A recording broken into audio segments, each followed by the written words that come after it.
দাদা একটা চিপসের প্যাকেট দিন তো। হ্যাঁ দিচ্ছি। দাদা আপনার চিপস।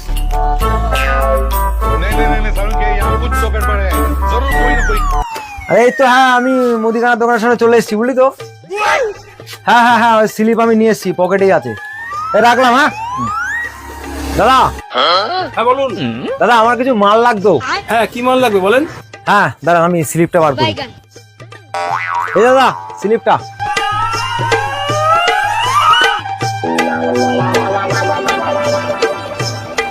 দাদা মাল তো অনেকগুলোই আছে, ঠিক আছে আপনি একটু দাঁড়ান, আমি মাল কটা মেপে দিচ্ছি।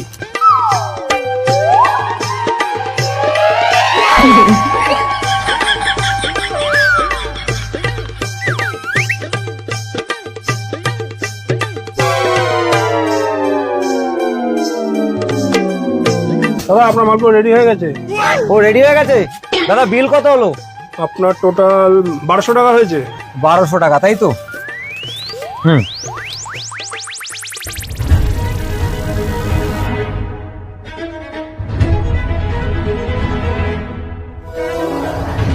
কি দাদা কোনো সমস্যা হলো নাকি? সমস্যা মানে দাদা বিশাল বড় সমস্যা। আমার পকেটে 3500 টাকা ছিল, টাকাগুলো কোথায় পড়লো আমি তো কিছু বুঝতেই পারছি না। টাকা হারিয়ে গেছে? চালাকি হচ্ছে এখানে, ওরকম কাস্টমার না সারাদিন আমি বহুত দেখি। আর দাদা আমি সত্যি বলছি, আমার সত্যি টাকা এনেছিলাম, পকেটে হারিয়ে গেছে, টাকাগুলো কোথায়? আবার মিথ্যা কথা বলা, আগে টাকা বার কর তারপর মাল হবে, নাহলে হাট এখান থেকে। এই তুই এখন দাঁড়িয়ে আছিস, তোকে বললাম না দোকান থেকে যেতে, যা এখান থেকে যা।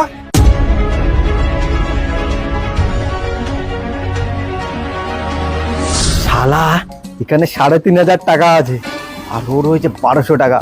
ওর 1200 টাকা ওকেই দিয়ে দেবো, আর বাকি টাকা আমার হয়ে যাবে, আর ওর থেকে আমি হিরো হয়ে যাব।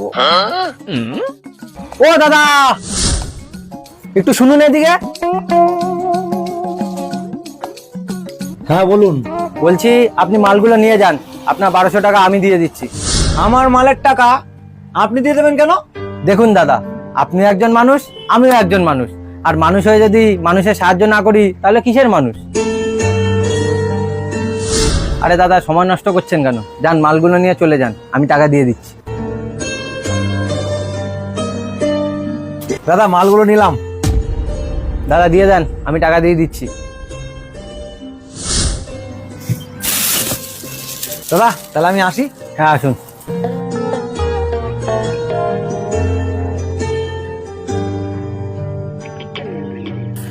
নিন দাদা, মালে 1200 টাকা।